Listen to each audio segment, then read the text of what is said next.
So maybe you're dating a dismissive avoidant for a few weeks, maybe even a few months, maybe even a few years, because trust me, I have seen that. Despite it being a long period of time, the dismissive avoidant you're in a relationship dynamic with is not committing. They shirk conversations about commitment, they shut down, they avoid, and they constantly distance if you bring it up. What does this actually mean, and how does a securely attached person respond to this type of scenario? What are the main things that they do differently to turn the tables and to make sure that they have relationships where people are showing up and being in reciprocity with them and wanting to commit to them too? In today's video, I'm going to break it down for you so you never make this mistake again.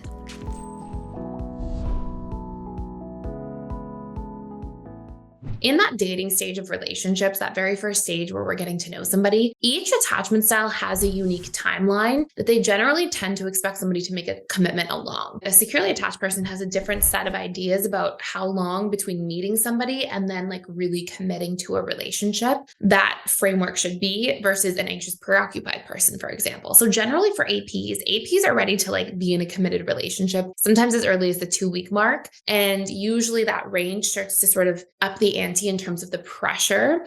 The AP feels a lot more like pressure to commit around 4 weeks, 6 weeks, 8 weeks, right around that time, APs are really ready to commit. Now, if you look at a dismissive avoidance, their general timeline to which they make a commitment often is 3 to 6 months tends to be the range. So at 2 months, that 8-week period for APs, they're not even anywhere near being ready for that. So you can see right away in the early dating stage, just how complicated that will make things, let alone that they have a totally different set of subconscious rules and ideas about how to give and receive love to one another. So with that being said, a securely attached person actually tends to share a similar timeline of expectations to a fearful avoidant person. And this tends to be between 2.5 in the early stages to about 3 to 4 months. So that sort of range. And again, please keep in mind, this range will be dependent on a whole bunch of other factors. It's not so cut and dry, because are you friends first before you start dating? Do you see each other every day? Do you work in the same place? Are you long distance?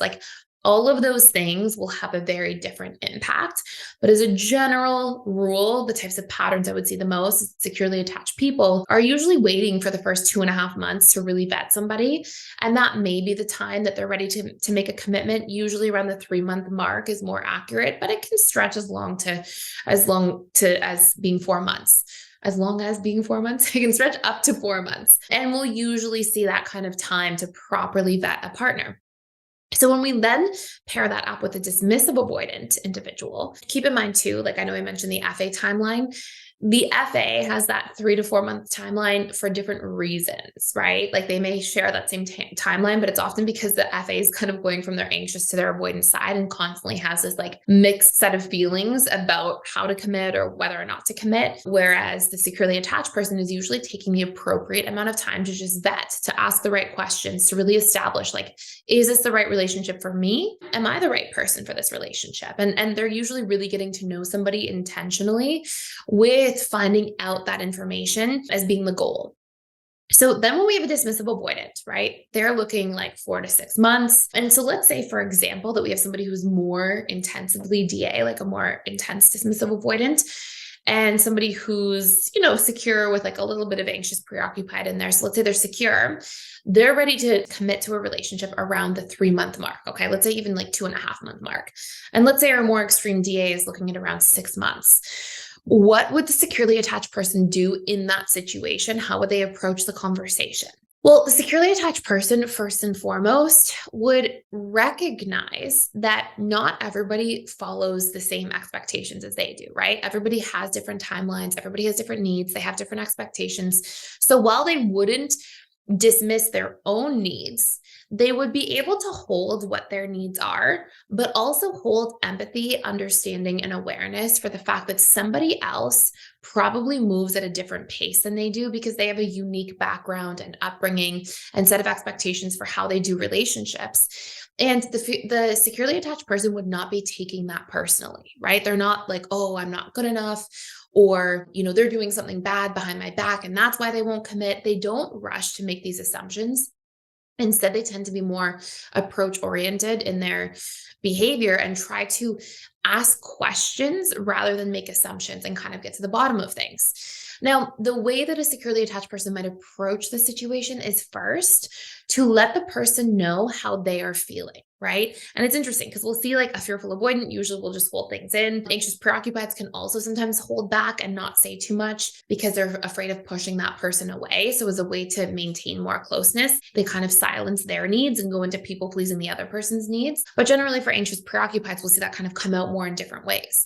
So a securely attached person would approach a dismissive avoidant and say, hey, look, I've really been enjoying getting to know you. I've had a great time these past few months. And I'm definitely in a place where I could see this being something and going somewhere. While I'm not saying that this has to be this immediate decision, I'm letting you know that I definitely want a commitment longer term. That's the path I see this taking. But I also value and care about my own time. And so I don't want to be investing with that intention in mind for the future if you're not on the same page. So what I am needing from you is a confirmation that you see this also moving in that type of direction long term. Obviously, I'm speaking very formally. You would put that into the words of like how you're actually going to have a conversation with your loved one.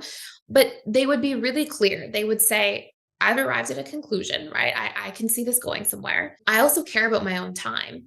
I'm not asking you to make a decision right now that we have to be exclusive this moment. I'm okay with you having a slightly different timeline, but I need to know that directionally you're moving in that space and that within the next, period of time, you're going to see that this can be a good place for us to go to. The securely attached person is looking out for their needs. They're supporting their frame of reference for like what their intentions are in the relationship. They feel fully confident in expressing that, and they're able to hold the other person's point of view and kind of empathize with somebody being different than they are and maybe being slower moving, maybe needing more time to make commitments. But making a stance, right? They're being able to communicate, show up, back themselves, say, this is what I'm looking for, and I value my own time. So if you're not also moving in that direction, tell me, because then I can make a decision according to that information. So there's no like, what are we that kind of pops out of the blue. There's no like, hey, I need to know something right now. Are you making a commitment or not? There's no like immediate pressure, which we know is first of all going to push the dismissive avoidant in the totally opposite direction. And on top of that, there's not like a people pleasing where they're unwilling to communicate what their stance is and what they're needing and then just resent the person later on. They're also not willing to get caught in the gray area forever. And they're also not willing to put themselves in a position where they're going to try to not, try to play it cool, let's say. And then that pressure is going to come out in different ways, right? These indirect ways, which ultimately just makes somebody feel so much more pressured. So that's that part. Now, what would the securely attached person then do if their person they're dating was like not responding to that type of conversation or didn't give a good answer to that situation, right? Like what would they then do at that point?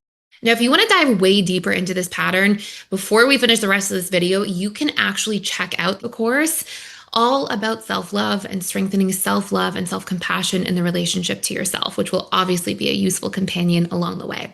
And you get to keep that literally for free for life. So check those out using the link below.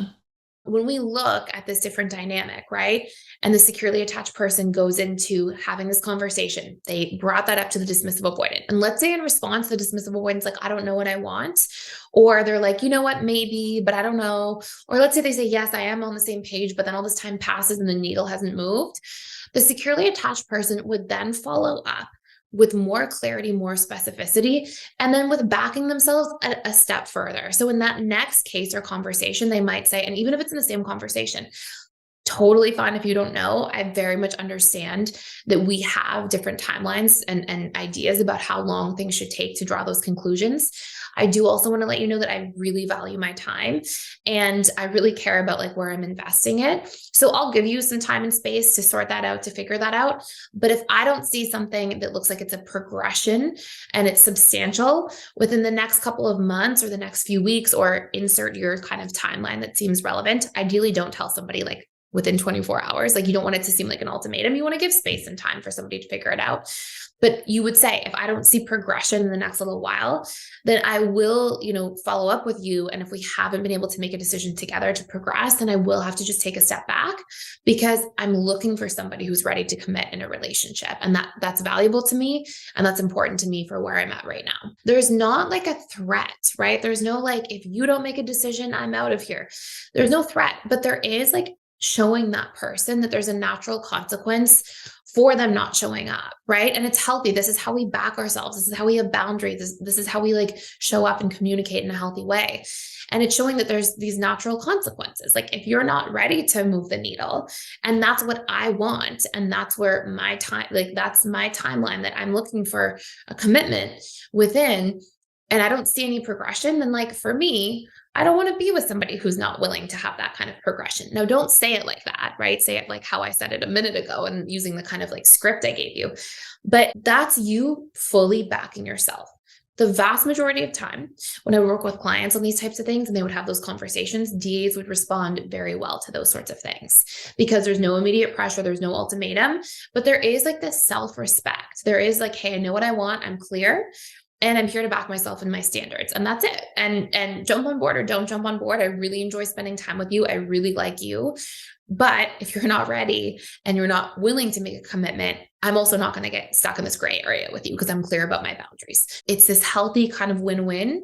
And at the end of the day, I know it can be scary to have those conversations, especially if you're a little bit more anxious leaning. But in having those conversations, that's how we see the transformation. And that's also how you become more secure because you're backing yourself in the experience, right? You're sure of what you want. You've got your standards. You're not willing to kind of just tiptoe around or get stuck in this gray area for so long. And you're showing people how you want to be treated.